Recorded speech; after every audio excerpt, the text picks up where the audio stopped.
Today, we hear a lot of talk about Christian nationalism, but that brings up the question, what is Christian nationalism? In order to understand Christian nationalism, we need to understand what it is not. In other words, we need a working definition, one that's not too broad and would help us understand why some people who identify as Christian do not identify as Christian nationalists. In fact, the vast majority of Christians do not identify with any of the tenets of Christian nationalism, yet Christian nationalism is growing in the United States. Christian nationalism is not the belief that Jesus is real or God is real. And just because you allow your faith to guide your decisions does not make you a Christian nationalist. And Christian nationalism is not the belief that Christian principles are a great way to live your life. Instead, researchers at the University of Oklahoma and Indiana University define Christian nationalism as a cultural framework that blurs the distinctions between Christian identity and American identity and viewing the two as closely related. At its most basic, Christian nationalism is the belief that America holds a special covenant with God and it will remain a special nation so long as it upholds that covenant. Now, that covenant maintains that as long as Americans uphold Christian values, America will be a prosperous, successful country. A shining star on a hill, if you will. And it basically says that if any bad things happen to America or in America, it's because we have moved away from our covenant with God. Which is why we often see thoughts and prayers are often our only response to mass shootings. And when we do pass laws, it's often just to put God back in schools.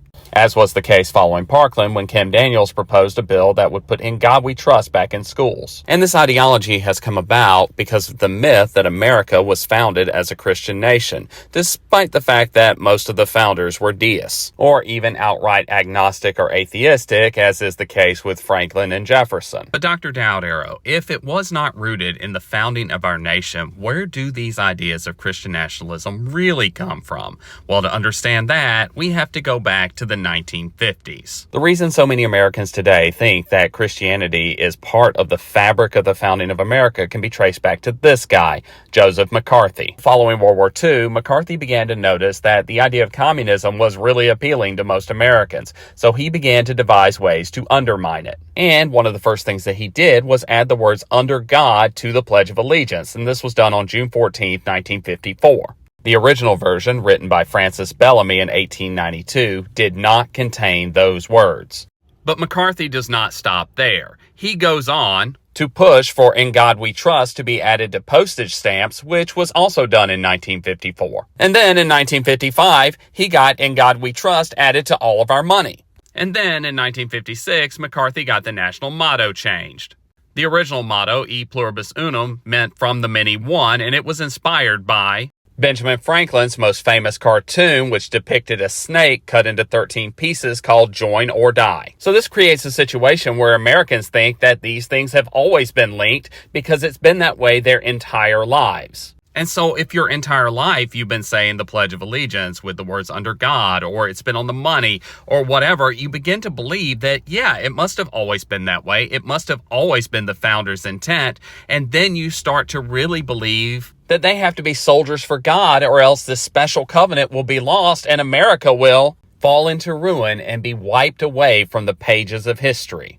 And for Christian nationalists, what counts as a ruinous and immoral lifestyle are often things associated with liberalism, such as gender equality, racial equality, and marriage equality. Which is why Christian nationalists only accept the traditional family model as an acceptable form of family in the United States. They are overwhelmingly opposed to interracial marriages as well as any marriage that recognizes members of the LGBTQIA+ community. Christian nationalists also believe that women should not work outside of the home, should not vote without their husband's permission, and they should basically just keep house. Christian nationalists also overwhelmingly oppose immigration because they think it weakens the country. And about half of Christian nationalists believe we need a strong dictator to take back control of the country and put us back on the right path. So in other words, Christian nationalism is about purity and forcing that purity on everyone else in society. But more importantly, they frame their desires to force their beliefs on the American people under the guise of returning to a simpler time, like Mayberry.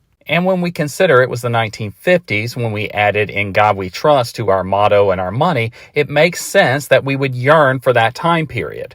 Because we maintain this myth that things were just better back then, that families were happier and no one was getting divorced, and that there was less crime, which means that anyone who is trying to stop us from returning to the days of Mayberry is trying to harm us and must be stopped by any means necessary. And if this is all about protecting God's morality, it makes sense why Christian nationalists believe that Christians need to be armed to be ready to fight for God. Because there are literal demons everywhere who are trying to destroy you and everything this country stands for. And if you're not willing to fight for that covenant, the devil will literally take it away from you.